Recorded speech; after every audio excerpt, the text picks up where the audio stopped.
आज के इस विश्लेषण में हम सीधे उस उथल-पुथल की बात करेंगे जो 2026 की शुरुआत में मिडिल ईस्ट में हुई।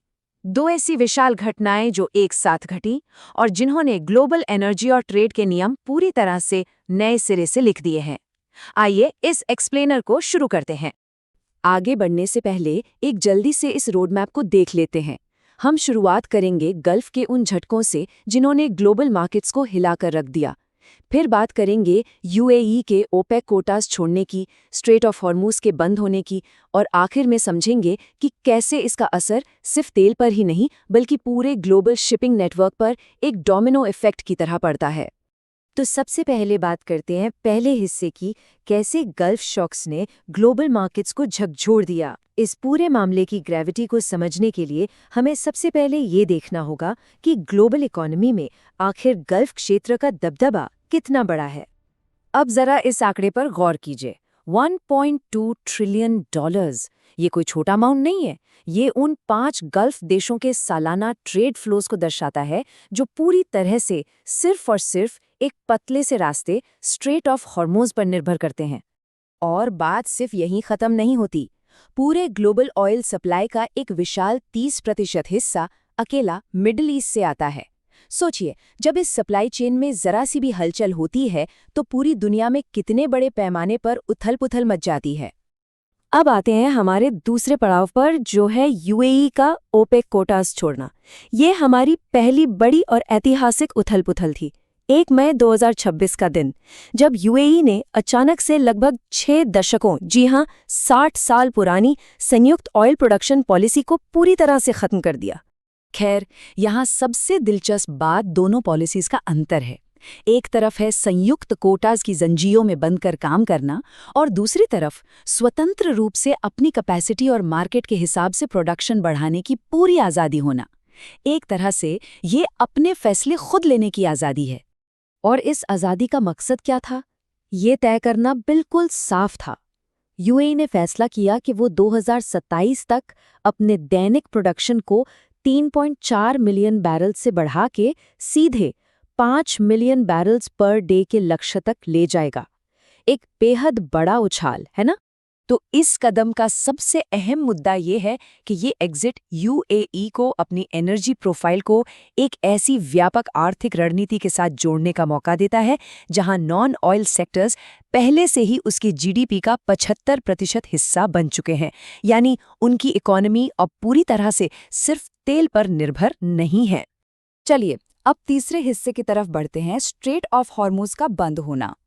देखिए, जहां एक तरफ यूएई पॉलिसी लेवल पर नियम बदल रहा था, वहीं ठीक उसी वक्त इस क्षेत्र के सबसे अहम चोक पॉइंट पर एक बहुत ही खतरनाक फिजिकल संकट आ खड़ा हुआ ये कि लेट फरवरी 2026 में इजराइल, अमेरिका और ईरान के बीच चल रहे क्षेत्रीय संघर्ष के बढ़ने के बाद महज 33 किलोमीटर चौड़े स्ट्रेट ऑफ हॉर्मस को अचानक बंद कर दिया गया।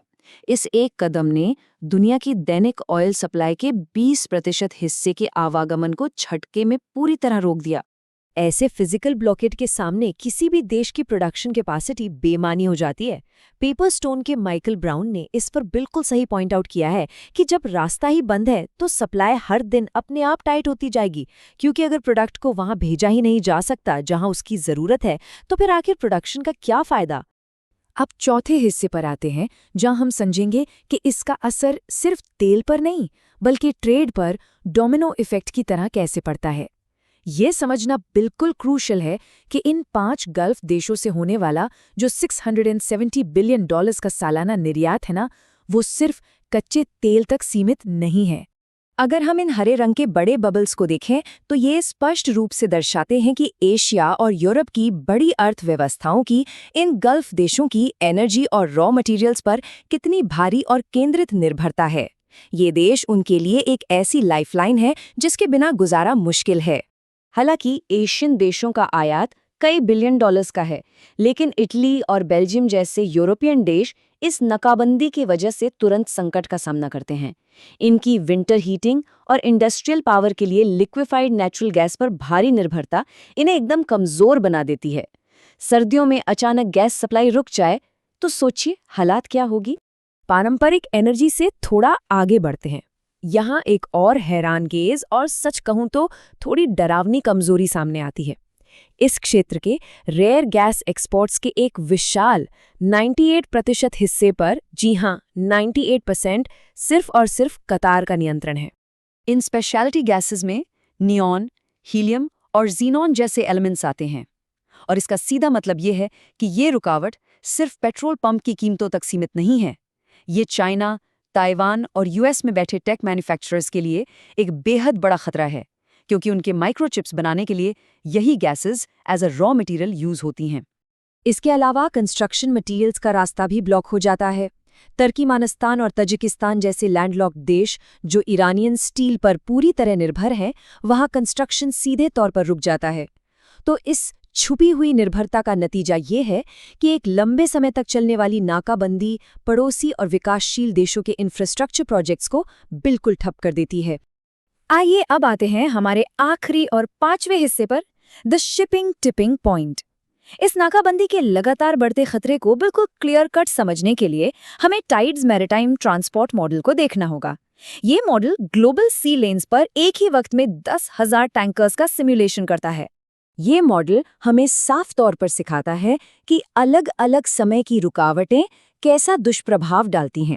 14 दिन, 28 दिन और 56 दिन। सबसे बड़ी सीख ये है कि शिपिंग डिलेज सिर्फ 1+1 2 की तरह नहीं जुड़ते, बल्कि वो गुना होते हैं और एक के बाद एक एक्सपोनेंशियली बढ़ते चले जाते हैं। चाइना के इस उदाहरण पर गौर करें, जो कि इस स्थिति में सबसे ज्यादा प्रभावित होने वाला क्षेत्र है। यहाँ मॉडल दिखाता है कि 56 दिन की नाकाबंदी का नतीजा 28 दिन के नाकाबंदी के असर से दुगने से भी कहीं ज्यादा भयानक होता है। ये एक स्नोबॉल इफेक्ट की तरह है, जो लुढ़कते हुए और भी बड़ा होता जाता है। तो यहाँ फंडामेंटल टेकअवे ये निकल कर आता है कि 4 हफ्ते यानी 28 दिन का समय एक टिपिंग पॉइंट है, एक ऐसी सीमा जहां छूटे हुए पोर्ट कॉल्स टर्मिनल की कैपेसिटी को पूरी तरह ओवरपावर कर देते हैं और पूरे ग्लोबल रूट्स को पूर्ण रूप से ठप कर देते हैं। अब आप शायद सोच रहे होंगे कि इसका कोई अल्टरनेटिव नहीं है क्या?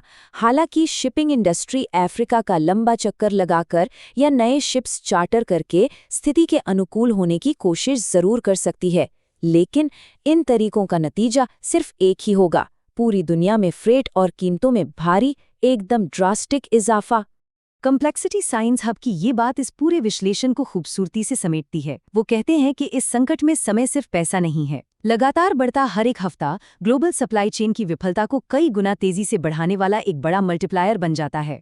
इस एक्सप्लेनर को समाप्त करते हुए ये सोचना और भी ज्यादा लाजमी हो जाता है, ओपेक के अंदर ऐसी ऐतिहासिक पॉलिसी उथल-पुथल और ग्लोबल ट्रेड को रोक देने वाली फिजिकल ब्लॉकेज के बीच क्या ये 2 झटके दुनिया भर की इंडस्ट्रीज को अपनी बरसों पुरानी रणनीति पर पुनर्विचार करने पर मजबूर कर देंगे?